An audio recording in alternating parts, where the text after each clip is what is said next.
I went to vocational high school in Brooklyn. It Okay. was a William E. Grady vocational high school to study specifically electrical.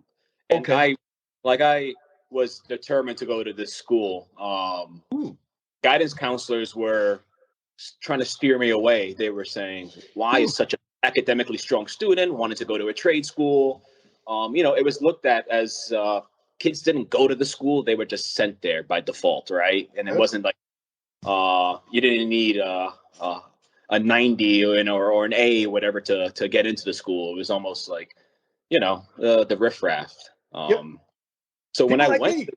yeah. Oh, yeah, I'm back, and I know I'm late. Appreciate y'all's patience. We just executed the Construction Career Day here in San Antonio, Texas. We had over 300 high school students from 14 high schools, 5 groups competing, building their behinds off. They all did a really fantastic job, and about a dozen employers out there connecting our youth with employers in the construction industry. So that's my excuse, and I'm sticking to it. Shout out to the Rockstar committee that really helped bring that whole darn thing together. I love you guys, and I'm looking forward to doing it again next year. Okay, enough with the excuses.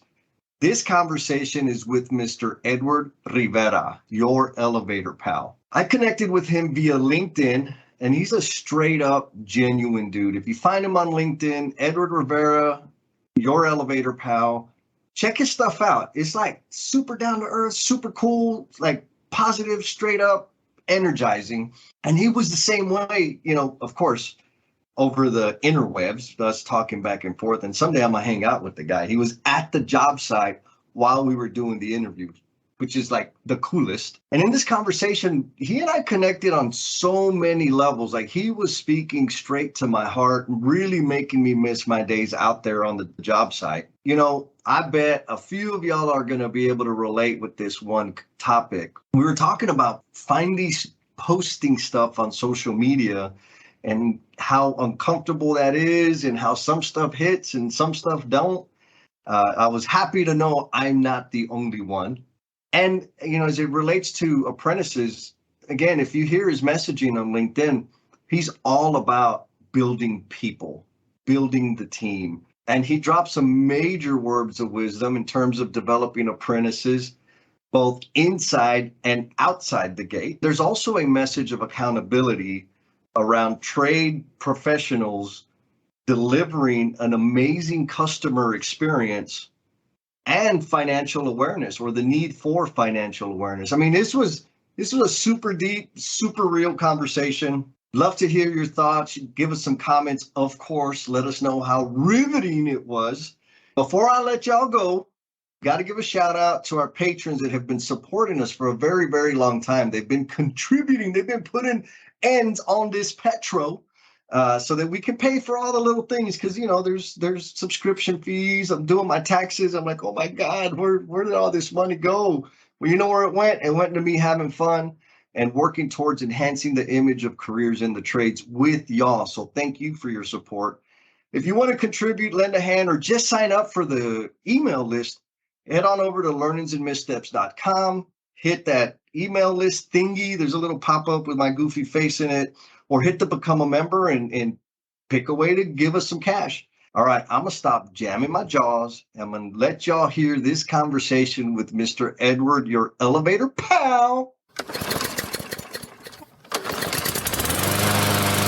What's going on, L&M family? Here we are with Mr. Edward Rivera up in the NYC. Is that NYC, man? Yeah, born and raised. And I'm secretly a resident Jersey, though, so don't tell my New York buddies anymore.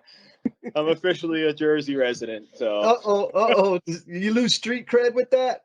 I might lose a little bit if I go back to the neighborhood. So I gotta keep it on quiet. They might not even be on LinkedIn, so I'm not too worried. I got it, man. I love it. So, New York, born and raised? Born and raised New York, man. Okay. Born and raised Brooklyn boy, and maybe around early 20s moved to Queens, and was in Queens ever since, I think, about a year and a half ago. And so you're the elevator pal. I went with your elevator pal. It's funny. I came up with that, I guess, even kind of before LinkedIn. I was Okay. trying to like looking for ways to create value in sorts, and it almost sounds silly. I remember saying it to a couple of friends, like your elevator pal, like that's so cheesy, and I'm like, you know what, I like it. I'm gonna go with it. And then I just started to utilize it, and it's just Yeah. kind of stuck. And I think connecting on LinkedIn and the use of it, I've had people in the street that I don't know. I was taking in like a steel delivery or something, an elevator machine, and this guy was like, "You're elevator pal." I'm like, "Get out of here, dude!" He's like, "Yeah, yeah." I'm TikTok famous. Yeah. I'm like, "Get out Dude. of here." He's like, "Yeah, man, I love watching your stuff and it's inspirational." What's fascinating is that there's what I've come to learn is that like everyone's watching, right? And like everyone's always watching. So there's people who just watch, there's people who engage, right? And there's people who create. Um, at the end of the day, it's all to hopefully gain value from it, right? You don't know sometimes that you're making an impact because people remain like silent. And then at the beginning, when I was creating content, really just showcasing my passion for my profession. It's honest, it's direct, it's who Yep. I am. Yep. There's these posts that I create. They at this point in my career, in my LinkedIn career, they naturally just flow. Doesn't take much, a couple minutes, and I'm like, wow, because it's just coming from the heart. Yep. Sometimes it resonates, sometimes it doesn't resonate, and sometimes you tend to at the beginning it was like, man, I only got 2 likes on this content, but not, you know what I mean? You're like, Yes, I it, do it, know can, what you mean. it can be super discouraging, Yep. super. And I'm like at the beginning, like, oh, this isn't great. And I just, I kind of stuck to it. So I'm just gonna just like, don't like, comment, don't comment. I just want to showcase my passion for my profession. It's Yeah. gonna resonate with somebody at some point and add value to their life, and that's cool. Yes. What was it that like instigated within you to say, man, I need to start posting stuff on LinkedIn or wherever else you post? No, I exclusively utilize LinkedIn, Got as it. a free platform service. Yeah, I'm not honestly, I'm not sure when it clicked. It just Hmm. clicked. I just realized there was a platform. There was a professional platform to connect with like-minded individuals. But I'll tell you what, man, putting yourself out there, it takes a lot too, like this. It takes a Tell lot us of, more about that because I don't think yeah. people like understand there's a little bit more going on within the self while you're Oh, producing. 100%. It really takes, you being comfortable with yourself, right? And just exposing yourself to the world, essentially. And again, like I mentioned before, it's going to resonate with some. It may not resonate with everyone, and that's okay. Again, Yeah. it's for the content creator to share what it is he or she is looking to share, and you gain an audience from it who's going to value the things you're putting out there. Yeah. Yep. Yep. Well, so that's what caught me. I'm obviously trades, right? I came up as a plumber. I'm down in well, actually, I'm in Dallas today. Um, but when I saw your content, there was multiple layers for me. It was like one, you come across super positive energy, super positive outlook on life. And for me, I value that. Right? There's different messages out there, and I choose to consume positive, Yeah. forward thinking ideas. Um, and man, it was, you're always talking about your teams, elevating the people that you work with, talking about quality, talking about excellence, sharing about your. I mean, I saw your video the other day where you're lifting up that damn log. I'm like, man, that Yeah. looks like it probably tweaks all your core and everything I because love I love that thing, man. I it's like love that thing. Yeah, that is some yeah. serious exercise. And talking about the trades, like I'm guessing, did you start in the trades like right out of school? How did that come about? Oh no, it's I went to vocational high school in Brooklyn. It Okay. was a William E. Grady vocational high school to study specifically electrical, and Okay. I was determined to go to this school. Hmm. Guidance counselors were trying to steer me away. They were saying, "Why Hmm. is such an academically strong student wanted to go to a trade school?" It was looked at as kids didn't go to the school; they were just sent there by default, right? And it wasn't like you didn't need a 90 or an A, whatever, to get into the school. It was almost like, the riffraff. So when People I like went, me. yeah. But it was my first choice, Nice. and in New York City, at the time, and maybe they still do it, you had to apply for high schools. So you can go to a high school in Manhattan if you got accepted to it. So I just wanted to get into grading. I think I had like 3 choices, all grading. So when I got accepted, I you weren't gonna deter me. Like, that's definitely wanted to. I knew since kindergarten I was gonna work with my hands, and then I knew I wanted to study electrical probably around junior high school, and then I just went to Grady. And I'll tell you, it was a rough school, man. We had metal detectors, airport bag scanners, wands. It wasn't a walk in the park.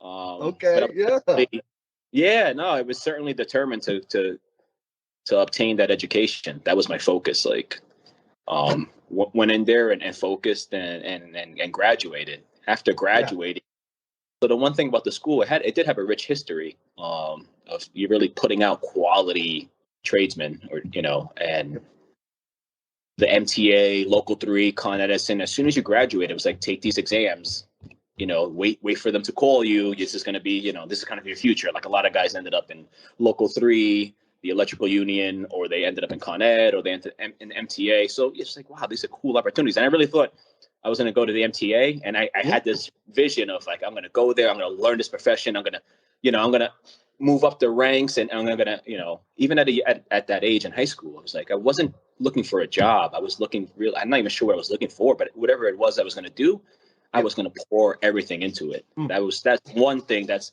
absolutely certain about me. So while I was waiting to be called, jobs, right? Like, as soon as it's funny, as soon as I graduated high school, I remember my high school graduation. I hugged my parents and I went to work. Like, there was no party. There was no party at the graduated high school. It was immediately. I actually had to go to work. Like, I got work. I gotta go. I remember so vividly. Yeah, and I went to work. So I mean, as soon as I graduated, I just went right into it, and I was taking like odd jobs until until one of these organizations called me for my dream job. And while I was waiting for this dream job, my father's coworker and friend, Eddie Garcia, was the karate teacher of a man named Dan Nichols. Dan Nichols was the co-founder of Boca Group, which is an elevator consulting firm in New York. Okay. And my dad said, "Hey, I have a job interview for you with an elevator company." Awesome. Let's do it. Yeah. And I remember the night before reading my motor control books, AC, DC, just kind of like refreshing in case they asked me any like technical questions. I wanted to, have a handle on it.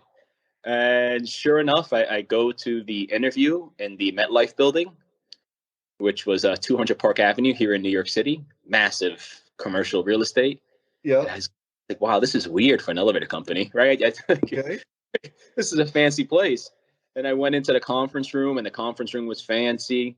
And in walks Dan Nichols, God rest his soul, was this big burly guy. He had a presence about him, And he walked in and he sat down across from me, and he said, "So how are your filing skills?" Yeah, exactly. That's what I said. Well, I didn't even say that. I just, in my head, I was like, "What? My filing skills?" And of course, naturally, my auto response was, "They're excellent." And he said, "Okay, when can you start?" I said, "Today, tomorrow." He says, "Go upstairs, see Jennifer, $7 an hour." So, okay, sir. I just took the job. I was like, I'm still waiting for my dream call for to do something. But in the meantime, let's see what this consulting company is all about. Okay. Who knew there was such a thing as vertical transportation consulting? Yeah. I didn't, but while I was there, it was interesting. I became like very observant of everyone and how project managers handled themselves, how the administrative staff handled themselves, how sales personnel had. I was very in tune with emulating. So I would look at someone and go, okay, interesting. Let me take some of that from this person. Let me take some of that from this person. Then I just got interested in it, right? I just kind of went all in. If I'm going to do this, let's go all in. And I would take home specifications. Nice. Yeah, I would take them home. I would take them home and I would read them to get an idea of the jargon. Had no clue what any of it really meant, from a practical standpoint. But, let me learn the jargon, this terminology, and while I was filing papers. From there, Dan Nichols gave me more and more responsibility. Then I started working side by side with the consultants and side by side with the project managers and assisting with writing specifications and bid package, leveling sheets. And it was a really great, fantastic experience. Fantastic experience. It's actually a backwards career path for most in the elevator business. Generally, you build elevators and before you retire, then go to consulting. Yeah, consult on them. All right. So as I was progressing with my career there was a point where I realized, man, I still want to work with my hands. Like, I don't really want to give up on that dream. And I really find elevators interesting. So perhaps I can get into the elevator union. Let me learn the profession I'm going to be a consultant on. Right? How can I really speak about it if I haven't actually done the work? At the very least, that's how I felt about it. And Dan Nichols, God rest his soul, he ended up passing away. So he was really like the first person in my professional career who believed in me. Oh, so wow. Yeah, it was inspiring. He gave just something about him. He gave me just gave me a chance, and I respected that. He let me mess up. I remember a couple times messing up, and he wasn't mad, but it was almost like a father figure. Like, he's disappointed in you, and you're like, man, I can't let that happen again. Oh yeah. I got to do better. But when he went, I just almost saw it as like, now's the time to transition. Okay. Let's get into it. And working there, I got to connect with a lot of the players of the industry. Yep. And they were always like, "Hey, kid, you want a job? You call me. All right." Hey, they do. Yeah. You call me. I ended up calling Mark Gregorio, who's the president and founder of TEI Group, which is my current employer. Okay. And I went to go meet with him, and sure enough, he thought I was going to go work for him at the capacity as a project manager. And I said, no, I want to build elevators. And he's like, okay, that's interesting. Very interesting. He said, man, listen, if you can learn how to build elevators and incorporate your current skill set, you're going to be of extreme value sometime. Oh yeah. Yeah, and that was when I was, he made it happen. Like the next day, I went down to the union hall, picked up my union card, and boom, I was in the elevator business. But what was really crazy is when I was walking out of his office, I saw a book on the shelf. I said, "Oh, that's interesting. Looks very familiar." I go and I grab the book. I bring it over. I open it. I'm like, "Mark, you went to Grady?" He's like, "Yeah." Oh, yeah, Grady graduate. And I've come to learn that a lot of the elevator personnel in New York were Grady graduates. Okay. Which was vocational high school in Brooklyn. It was, yeah. Pretty much all of them study the same program, study the electrical, went through the course, and now I blink from that day. I think it's 15 years now, 15 years later. Yeah. And now you're TikTok famous. Yeah. I'm messing with you, man. So, man, I got a bazillion questions, so I'm gonna try to be try not to get too scatterbrained, because, man, I think your story is amazing, and I'm grateful to you for sharing it with us, because we need to get it. It's gonna get out. We're gonna get it out, right? And I'm sure you're doing that. I know you're gonna be talking with Davis and Walker here soon. Like, that's awesome, with laying foundation. They're super cool cats. You were on the live stream this morning. So a few things. I guess the first thing, this high school that's producing phenomenal construction professionals. Yeah. Does building elevators qualify as construction? Yeah. Oh yeah. We do brand new. Yep. I mean, in my head, like, people have gotten after me, like, Jesse, you just call everything construction. Like, okay, fair enough. Like I don't. Service is a little different. Maintenance is a little different. Yeah. Listen, granted, I mean, listen. There.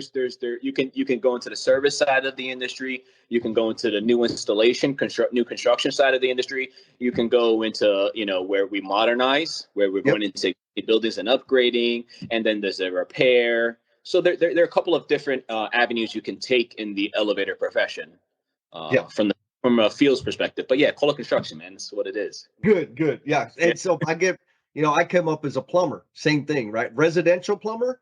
Yeah. You will fire me if I go and do residential plumbing because I don't know how to do it. Give me in a commercial building, new construction. I got you. Right. Yeah. Service. I'm not your guy. It's going to take me 3 days to fix the stupid faucet. I'll just go buy a new one. So there's different skill sets, right? Now you talk about the high school, and back in the day, there were metal detectors and security, all these things that that's what it is where we come from. But it has produced amazing professionals. Yeah. How tight is that connection, or how could we help people understand that school is producing amazing professionals that are experiencing amazing careers? Like, is it seen in that light, or is it still seen like, I don't. So I guess from the high school perspective now, I'm not too sure. What I do know about the school is its programs, they're completely gone. Ooh, yeah. So when I was attending, you can study electrical, and it was literally, on top of your like academic education, you were in a vocational education for 4 years. You can study HVAC at the time. You could have studied automotive. You could have studied carpentry, and I don't mean like study with a book. I mean real hands-on. Do it. Yep. You're building the stuff. Robotics. I recently, maybe like a year or two ago, I remember going on their website to see what's going on, and more now they do provide vocational, but it's more encompass of everything. So I think it's a little bit of everything, almost like a general practitioner, maybe providing not as in depth as it was before. Why it happened, I'm not sure. I think a part of it was nobody taking advantage of the education. I saw it. I was like, what the fuck are you all doing? Like, this is a free, amazing education. Like, the guys around me, I'm like, what are you guys doing, bro? Do you not see the value in this education? This education will cost tens of thousands of dollars outside of this school. And listen, I think, I was one of a handful who really took advantage of it, at least in my graduating class, who was really like, I'm here to learn this. And I was, I did well in school. High school, especially when I was passionate about it. There was no I was, I wear my heart on my sleeve. And even back then, I have to be driven by a purpose. I genuinely have to be. I'm very if something doesn't, I don't have this purpose or this drive or want to be somewhere, I won't go. I don't feel good about it. My energy's off. I keep that very close to the chest. I value that extremely. Sometimes I'll get involved with a project that's just like this. No, this is not right. Doesn't feel right for me. Or I'll be given job opportunities that just don't, as amazing as they are, just don't resonate with my, how I view life and my energy and what I value most. But going back to the school, taking advantage of it, it's something I sought out, and I hear it all the time. Like, how do we get kids to, see the value in the trades? And it just doesn't compute with me because this is what I want to do. All right. So it was like, like, how what do you mean? You gotta convince somebody to do this, but I can also see the narrative of because even my guidance counselors were pushing a different narrative. Yes. Right. So they didn't necessarily see the value in the school. It was almost like a dumping ground for the misfits. Yeah, there was definitely that message of going to college and listen, man. There's extreme value in whatever path you're going to take, man. Trade school, college, you decide. It's, at the end of the day, it's going to be what you make of it. I mean, even in my profession and in my industry, a lot of us are a lot more than just elevator techs. We're also real estate investors. Like, you know, we have a good understanding of the stock market. Like, you know, and that's been really cool too. Connecting with like-minded individuals in the profession. You'd be surprised. I get kids coming in here and they're like, you know, listen, man, you're making good money. Where's, you know, how much you're putting into your 401k? And it's just basic investments. And he's like, nothing. I go, you live at home, you're making a ton of money, and you're not investing any of it. And at the least, do your 401k. And it, you know, it comes down, I don't know anything about it, right? It comes to, yeah, no, it doesn't come to, I don't understand this. I don't understand that. Like, hey, man, you know, why don't you start buying some stock? Buy a little bit here, a little bit there, you know, play the long game. But openly having these dialogues, it's of value, you know. Yes. So you can go into college and graduate and follow a passion and a profession, and trade schools, so on and so forth. But it's not just that, right? Right. Like, yeah, you can be a college grad and become a tradesman, or, you know, a tradesman and become a college grad. You know, both venues add value to your career. But if you're not passionate about it, forget about it. Why are you doing it? Why are you doing it? Why do it? Why do it? It's just, I guess, if you know, it's not one dimensional, right? You're not in this box. You there's so much more you can do as a tradesperson, or you know, a college graduate, or there's a lot. It's never ending. It really comes down to what you make of it. And listen, I'm talking to you on a cell phone. This is it's a supercomputer in your hand, right? Like, if you're not, you can invest on your phone. You can obtain knowledge on your phone. You can educate yourself on the phone. Like, it's so readily available to you, that we should all be taking advantage. Yeah. And, you know, and kind of accelerating in our lives, but it comes down to what you're going to decide to do with it. So that's like kind of the second question I have. It comes across that when something resonates or something lands with you, like, you're all in or you're not. And when you're all in, it's like, get out of the way. This is gonna happen. Yeah. Even back to when you were in high school, right? You've said in middle school, you knew you wanted to be an electrician. Where does that come from? Yeah, man, I don't know.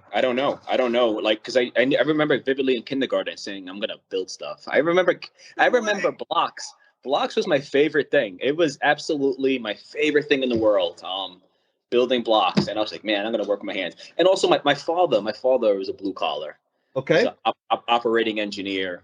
So he works with his hands. I don't know, but, you know, I didn't want to do what he did, but, you know, I got to see his work. Maybe that was partially inspiring. I couldn't pinpoint one thing that kind of led me down this path, or why I was so passionate about it. I don't know. I was so in tune with it. It just made sense to me. I was like, I'm going to just do this. This is what I want to do. I'm going to do it. I'm going to do it really well. Yep. Yeah, I couldn't say, you know, exactly one thing. If anything, my father told me work ethic. Like, we grew up in a 1-bedroom apartment, right? And it was 5. So my father would be up like 4:30, 5 o'clock every single day. Now, we're in a 1-bedroom. So when one person's up, everyone. Listen, I have the same internal alarm clock. Like, I don't need a clock. I'm up. There's no such thing as sleeping in for me. I'm like, sleeping in is 6 o'clock. Like, I can't. And if I force myself, I'll actually feel terrible for the rest of the day. Like, physically feel out of whack.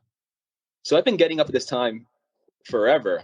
But one thing was interesting about my father was that man was always up. Always up. And he always went to work. He, you know, no matter what he did, and he had some problems, you know, with alcohol, you know, he always put his boots on and he went to work. And that was like a work ethic I picked up from him, you know? Yeah. And even like my grandfather used to be like, mijo, you want to be a man tonight? You better be a man in the morning. Yep. You know, it's essentially telling me, you know, you're going to have to own your choices, right? Take responsibility for your actions. You want to go out tonight?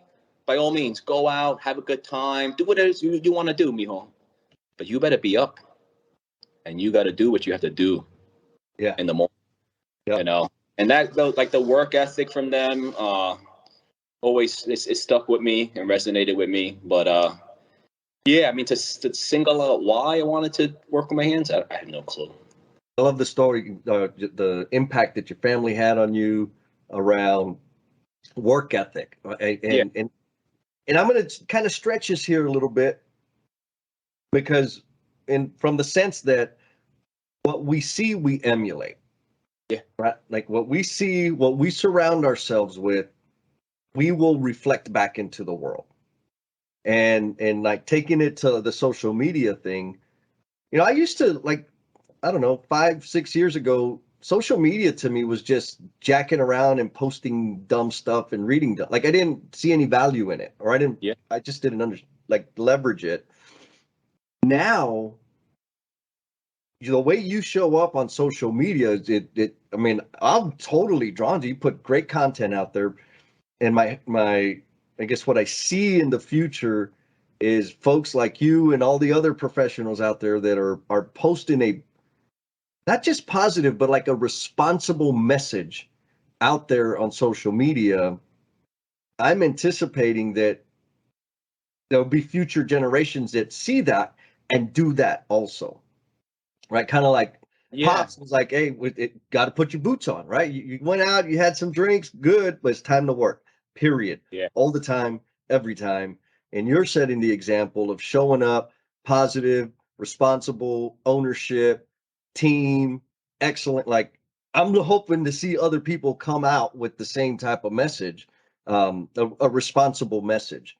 Thank you. I guess bottom line, thank you, bro, for showing up the way you show up, because it's meaningful. We need that. Like, I feel when people ask, the question you mentioned earlier, there's always like, how do we convince students? Like, well, I don't know if there's a convincing. How do we stop convincing them to do something else? Like, how about we just show that there's a bunch of options and stop saying there's only one track? I don't think you need to convince them. You've been convincing them to do something else. And also, there was a time in my career when I was out there in the field and I was propagating the stereotype, right? Catcalling, cussing, screaming, I was not representing our craft professionals appropriately. Listen, and man, since then, if I catcalled, my mother would slap me right across the face. So right? Like if they find out, it's all me. I don't know how to cut you off. I just thought about my mother. I was like, man, I never did it. If I were, I could just imagine my mother giving me a whooping on that one. Well, and that's just it, right?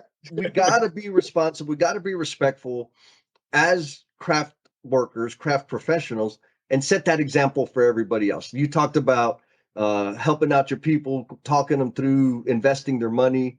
Like, that's one thing that I've noticed. I've played different roles in different organizations now, but in the trades, it was more pronounced in that there was usually one individual, or at least a couple, that were really looking to help the apprentices, the kids, right? The kids that were coming up in the trade, and give them guidance on, hey, handle your money this way. And hey, maybe, don't go buy that motorcycle. You're 20 years old. You got a pretty girlfriend. That motorcycle ain't gonna, it looks fine now, but long-term, that's not a good play.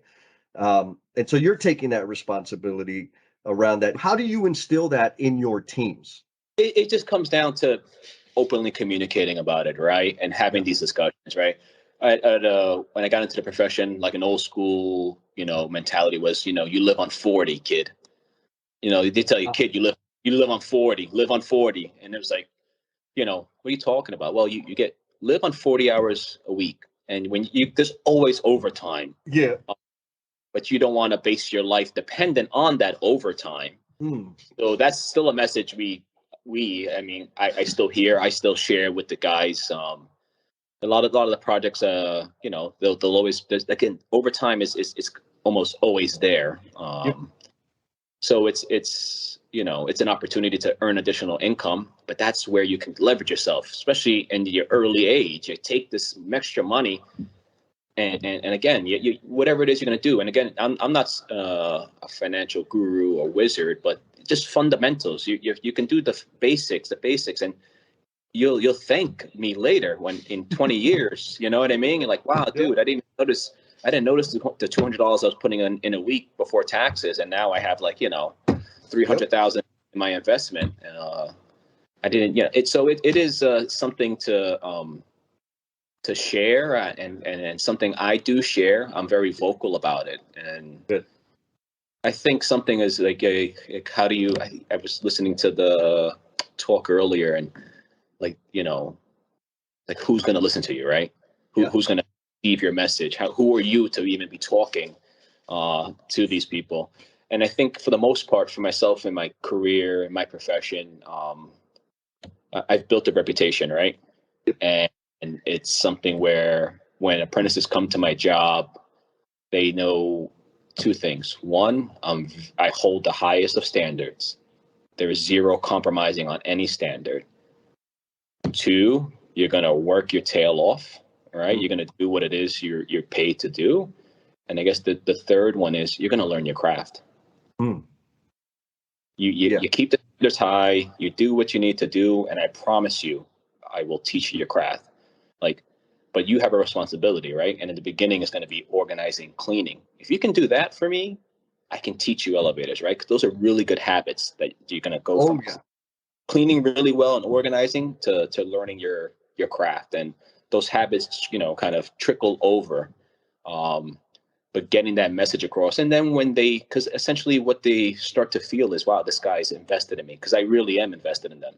Yes. I'm invested. When I say I'm talking about the next generation, you can speak to any apprentice who's come across my path. I speak the same message, and I want to see the same value being delivered and developed throughout the industry. But I'm also quick to remove those who don't see the value in it. You're wasting someone's seat. So that's something we need to get good at, because, and I get pushback on this, but I don't believe we owe anyone anything. I don't believe, I don't believe I'm owed anything. I don't believe, I'm not entitled to any of this. I come in every day, even to this day, and I earn it. I have my value. I know what my value is. I know where it is. And you can rest assured that you're getting that value from 7 o'clock to 3:30. That's a same habit to build in these apprentices. Come in here, don't get this level of entitlement. You're gonna end up getting a bad reputation, not just you, but like as a union member, right? You're gonna have this. Well, you're entitled to your pay. I'm guaranteed this pay. I nipped that really quick. I can't change the older generation. I wasn't never looking to each their own, but I really do see an opportunity with the younger technicians and the apprentices coming through the ranks to go, hey, you need to have a good understanding of what value you bring to the table, how important it is to learn your craft all around. For any tradesperson, it feels really good when someone you mentored and groomed is doing well. I was gonna go there, man. Yeah. That's like one of the greatest feelings, when it's like, wow, this kid was working alongside me. And I tell them as well, listen, you are completely responsible for your career. You are 100%. It's not me. I may help. You working with me may help accelerate your career. You're going to see a lot more things working with me. You're going to learn a lot more working with me. But at the end of the day, it's going to be up to you to go where it is you want to go with your career. When I have like the younger generation saying, man, I'd love to work with you. I'd love to work with you. I'd love to, even like younger mechanics, I would love to work with you. I would love to work with you. I would love to work with you. It feels good, but I create that, I'm there for them. Like I'm there for that process. They're protected in a sense where, I'm leading the job. You're going to mess up on this job. It's my responsibility. Yeah. And that's fine. I take ownership to all of that. And when you can kind of create this environment where, failure is kind of accepted, they learn quicker. They're not scared to lose, right? They're not scared to fail on something. But that goes into like a whole nother world of really, I guess it really stems back to like building the next generation, giving people opportunities to grow, knowing your teammates, right? I'll have a job and I'll have like 20 something guys, and I could have the same scope, same car, and a guy's doing it in, it's hypothetical again, he's doing it in 10 weeks, right? Yep. And then I got another guy who's taking 14 weeks, right? But he's putting out a quality car. And he's also like, he's still growing. Yep. So that 4-week delta is an investment, right? He or she's going to get better the next go around, right? Yep. Because They're learning their craft. They're looking to do the right thing. They're supported, right? I'm supporting them, highlighting things perhaps that they could have done differently to increase efficiency without compromising safety. Because I tend to say, like, the execution of excellence. It by default, in order to execute excellence, you have to do it safely. Period. You can't. Yeah, it's impossible to have that without that. So, but those are guys. I've had a guy with me, Matt, and about 2-3 years. The kid's an all-star. He's a young kid, and to see his growth is just fantastic. And he was just on the job. The job I'm on is coming to an end. So he went over to another job site on his own, and I shook his hand and he left and said, "Listen, I'm always a phone call away." Yeah. Always a phone call away. But that's that same thing. Here you go fly. Yeah. Go fly. Yeah. That's an important thing, though, because I've seen many managers, leaders, foremen, etc. I've seen some that they will hold that top performer, hide them, so that they keep them, because they make their job easier. What do you think about that? Yeah, no, it happens a lot. It happens a lot. Would I want to keep Matt for the rest of my career by my side? Of course. Like, who's grown and is just going to get better and better and better with time. But no, I would never pigeonhole somebody to any career choice if they wanted to go, to another company, whatever it is they want to do that they feel they need to do for their growth. Man, go ahead, man. You got my complete support. Yeah, that's amazing. That's great. Like my apprentice, my current apprentice and partner, Chris. He's been tagged a lot on my LinkedIn post. He was interesting about him. Speaking of pigeonholing, I'm not saying he was being pigeonholed, but he was working for another department. Okay. Repair department. He hit him and his partner. They came to my job to lend some assistance because I needed some experienced hands to do a specific scope of work. The guys on my job didn't have the skill set at the time, so I called this team in and I saw this kid. I'm like, wow, this kid has something special. Yeah. Just his demeanor, his attitude, his work ethic, just the way he carried himself. And then I had we finished that scope, and then a couple months later, I needed a similar assistance. So the same team came over, and I was like, no, we're doing this kid a disservice, keeping him this department. Not taking anything away from that department. I just felt as though he had the potential to learn more in like a modernization project or a new construction project. And I reached out to the company. I said, listen, we're doing a disservice to this kid. We're doing a disservice to this company and a disservice to this industry if we're going to keep him in that department. I'm sure he can learn some more, but his growth is going to accelerate. We're going to develop a talented technician if he comes with me. Coincidentally, I think I can help. If he comes with me, and sure enough, what's really great too about TEI's ownership was they understand the value of people, right? So they was like, yeah, you know what? If you think that's the case, we're going to make that happen. Wow. And where he came from, obviously they weren't happy about it because here goes their ace. Yeah, their ace. Right? Yeah. Ace. Here's like their ace. Their ace apprentice. But they would take some stabs at him, when he left, but more in good nature, and it's been a pleasure seeing how far he's come along too. So. That story right there kind of perfectly displays one of your quotes, right? The piece that resonates with me the most is, but above all, build people. Do you have like swag with your whole quote on there yet? Huh? I had some shirts. So I had coffee cups. I just wasn't able to create it at a volume that made financial sense for me. I didn't want to sell $50. You know what I mean? It's like I'm not trying to make a killer profit here, but I'm not able to generate the requested volume to me. I mean, I'm very like frugal in a sense, right? I hold my money tight, right? It's like a $50 cup or a $30 cup. I would never buy that. How can I charge somebody for that? But quote, build elevators, build escalators, but above all, build each other. It was, dude, I don't know where it came from. It came from me 100%. And I just like, it was, I can't even remember the day when it came. It just made sense to me. I was just like, obviously it's specific to my profession, right? Build elevators, build escalators, but above all, build each other. Because that's the most important part, is the part at the end, right? To build each other. And it's so much more than a quote, right? For me, it really is just super important for me to help build those around me, right? I didn't come from much, and this profession offers much. Yes. And it's something, I've taken complete advantage of in growing myself, taking really learning my craft and learning my profession. And I'm still learning my craft, learning my profession. Yep. Each project I get better at running projects, can I run a project now with my eyes closed? Yeah, it's second nature, but I get better at it. And the part I get better at is the interaction with people.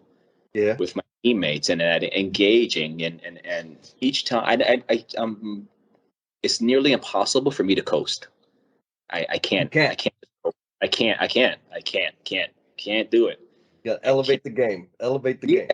Always something, always an opportunity to get better at my profession, better at building people. But knowing my craft, I've begun to focus on helping those around me get better at their craft, whether it's product management or the actual art of building elevators or customer service, often underlooked, but vital part to the whole experience. And I tell the guys and girls all the time, listen, the customer's experience, like we're a customer driven business, right? And their end experience is what's going to, drive repeat business. Yep. Similar to the sense where if I go out and I spend $20 on dinner and I have a bad experience, that $20 will bother me. Like, tremendously. Like, it'll bother me all week. Man, that $20, I could have done something else with $20. Or I go out and I spend $20 and have a great experience. I don't even think about the $20, right? So that same thought process kind of stuck with me when I'm running projects or interacting with the customer. How do I ensure they have a good experience? All right. How do I get that repeat business? And this is not my business, but I want to be able to, really, and not even so much the repeat business, because that does occur, but more like I want them to see the value in what they're paying for. That's important to me. I tell the guys and the girls, show them your worth, right? Show them your value. We're trade professionals, but we're also union members, right? So we have a package. We have to justify that package day in and day out, right? Every day. And that, circles back to my thing of entitlement. Don't become complacent and don't become entitled, because at some point that may not be there, right? They may get tired. Why would you pay for a $50 steak and have a bad experience when you could pay for a $20 steak and have a great experience? So these are messages as well that I try to put out there to the technicians I come across. It's super important, man. At some point, someone's just not going to want to pay. So we all have a responsibility to create the value in our trades. 100%. What stands out to me, Edward, is your focus or your mode of operation is around contributing, around serving, not taking, not achieving, serving, and through serving, you're achieving great outcomes. And I applaud you for that. So here's not the secret question, but the question people got. Two questions that I like to get people tripped up on. So one is, you ready? You ready? Oh, I'm ready, buddy. I'm ready. So what is lots of experience, man, that you've been through, and it doesn't matter. It can be in the workplace, it can be at home, family. What is a significant learning that you've had as a result of like a painful, stinky misstep? Oh, dun, dun, dun. Yeah, that's a trippy one. A painful, stinky misstep. Yeah, you got me tripped there, man. Yeah. Yeah. Like something that went terribly wrong, but you walked away. It wasn't fun, man. But you walked away with some good stuff that you carried forward. Oh, I mean, Yeah, I don't know if this applies, but one thing I felt like I thought I was doing something right, and it actually ended up not being right. Okay. It wasn't wrong, but it wasn't the most efficient thing. And Okay. I guess maybe there's probably more, but the one thing that comes to mind was. All right, y'all. We got a bit of a change here. Yes, I'm breaking up the flow, and that's not going to change. It's going to stay the same. But the L&M family has spoken out, and we've heard you loud and clear. What we are doing is the backstage passes, these clips that you're not going to be able to listen to on this audio version, are now going to be available to everybody on our YouTube channel. So hit up our YouTube channel, subscribe, follow, like, hit all the buttons, and give yourself a little bit of a learnings and missteps marathon and catch up on all the outtakes. We want to hear your comments, and we want to know what you're learning from these things, because all of our guests have shared some pretty intimate missteps and have had some pretty profound learnings. And we hope that you can take that and apply that going forward, and even teach it to your people, the people you care about. So that is going to be the deal going forward. Thank you for supporting us, and back to the show. And so that's a phenomenal lesson, my man. That's a great lesson there. Yeah. Oh. That's fun. Hilarious.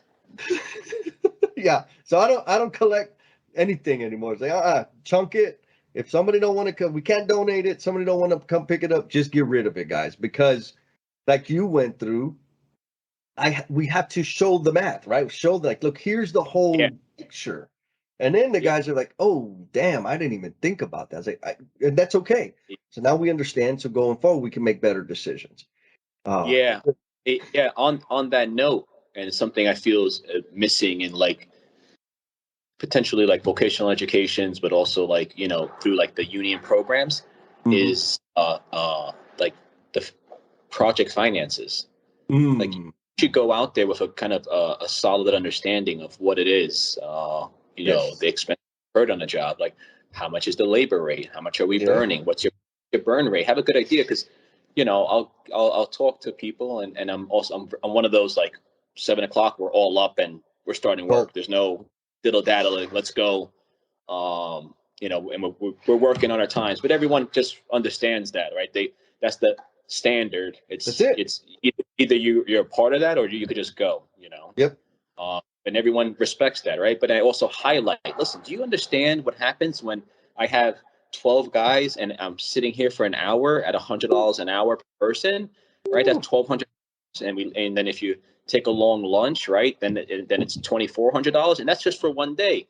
Take that same, even summarize it to $2,000 for that one day, right? Take that 2,000 times it by 5. We do that every single day. You literally have taken $10,000 away from this company. Yep. Every week. And then you go, listen, you do that for 1 year, you just did $500,000 in just doing nothing. Yeah. You gotta, you know. Yeah, I'm serious. Yeah, because you wanted to diddle daddle. That goes back to that level of entitlement. We get paid for the 40. The goal should be put out 40 hours of production. Agreed. Certainly, there's snafus and things that occur. That's, you know, and there's a lot of things that can take that away, but you shouldn't be a part of that taking away. Yep. All right. Yep. So that's something that should be taught 100%. Like oh man, yeah. Like we don't get paid for perfect attendance. We get paid to produce. We get paid. Yeah, we get paid to produce. And a lot of times when they see the dollar amount, then it computes like, wow, you know. I say you should be arrested for grand larceny, my man. Like, you know. Oh yeah. That's like, yeah. Do you realize that's a felony what you're doing right now? You know, and sometimes they don't get it. But when you present it that way, it does tend to strike a little closer to home, and like, wow, you know what? You're right, dude. We got to kind of put out there, and you know, you got to respect the businesses you're working for, right? They're the ones who are shelling out that money. What those businesses don't exist, you're not getting that income. Right. That's part of the project success, right? Again, you don't want to be part of the project failure. Like things will occur, but you don't want to be the reason it failed, right? Yes. You know, and there's many ways to define failure, but you know, and a lot of things occur on projects that you just can't, you know, change. And sometimes things are out of law, but the things you can control, like showing up on time, putting in the work. Those are the things you should be adding to the experience. And that's something that definitely should be taught, Yep. Even Yep. the cost of a piece of EMT and plywood, because then you start to order a lot more lean to an extent. We utilize the same material for the most part. So I do, take material with me from job to job, but nothing tremendous. Like I'm not, I have my cabinets full of stuff, and it's, the old school mechanic is like, listen, kid, it's better to be looking at it than for it. So I do take things, I take things with me to projects, but 10-foot sticks of pipe and stuff. I'm very lean. Like I order specific for that project. I count everything I need. I don't want to be moving those things around. Over and over. Yeah, over and over again. I think I'm excited for your answer to this next question, Ed. Oh boy. Oh yeah, it's a good one.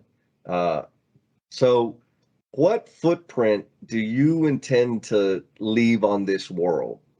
Ooh. I think as cliche as it sounds, it's really you can achieve anything. Like you can really achieve anything you really want to set yourself out to achieve. My passion for my profession was something I have, but I set out to do this, right? I set out to be the top of the top, like that was my goal, was to be a value adder. And I hope, if anything, I'm able, with that goal that I've always had, to be a value adder and a contributor to those around me, that just resonates, and that, same thought process and habits and beliefs, the next guy's going to just kind of pass that along. So when you think it's possible, you can definitely achieve it. Aim to be at the top of your game. And it doesn't mean you're better than others. I don't think that one bit. I aim to be at the top of my game in order to add value to others around me. And if those who I've added value to can take the same experience they had with me, then I think I left a good mark on the world. Yeah, man. Gangsta. I love it. That's what I'm talking about, baby. Man, I'm telling you, it's thank you again. I'm grateful to you for being, just a solid, straight up representative of what craft workers, craft professionals are, right? Like you're setting the example, you're holding yourself to a high standard, you're developing people, you're giving back, you're concerned about you're aware and responsible. What's the word? A good steward of the company's finances. You understand the value of the customer and client experience. Like that is craft workers. That is trades professionals. You're just doing a phenomenal job of. I am grateful to be represented by you, my man. You're doing it right. Thanks, man. Thank you. You're giving me something to, I'm thinking, damn it, I need to clean up my game over here on this side because Ed's doing it. Man, so is there anybody you want to give a shout out to, or anything you wanted to talk about that we didn't? No, you great questions, great discussion. I probably went off tangent a couple of times, but that's just me, man. Just talking from the heart. Yeah, just grateful. Definitely thanks to, the professionals in my career who saw something in me and gave me opportunity. I hope they feel as though we both mutually benefited from the experience.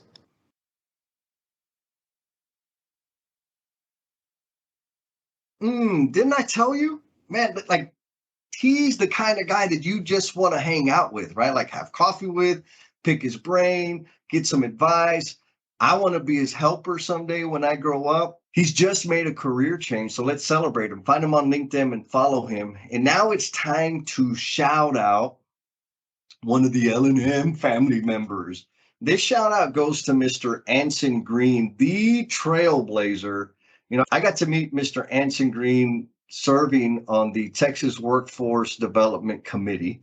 So Anson Green says, love what the tribe is doing for the people side of the industry. Now, that people side conversation comes directly out of the No BS with Jen and Jess. Y'all may be familiar. Many of you are already No BS Tribe members. We're going to be live streaming this coming Saturday, which is, April 16th, and then every other Saturday after that. We'd love for you all to join us. And Anson's 100% right. That's the entire conversation is around the people side of business and how we need to take care of each other and how we need to serve people appropriately because we're all humans and we're all better together. So Anson, thank you, sir. And y'all out there, keep your ears peeled because Anson's going to be interviewing me on his podcast. It's titled Behind Every Employer. Check them out. They're totally focused on workforce development. And Anson's a baller. Like if you're looking for guidance, best practices, a network that can help you really soup up your workforce development program, Anson is the man to connect to. So be cool, and we'll talk at you next time. Peace.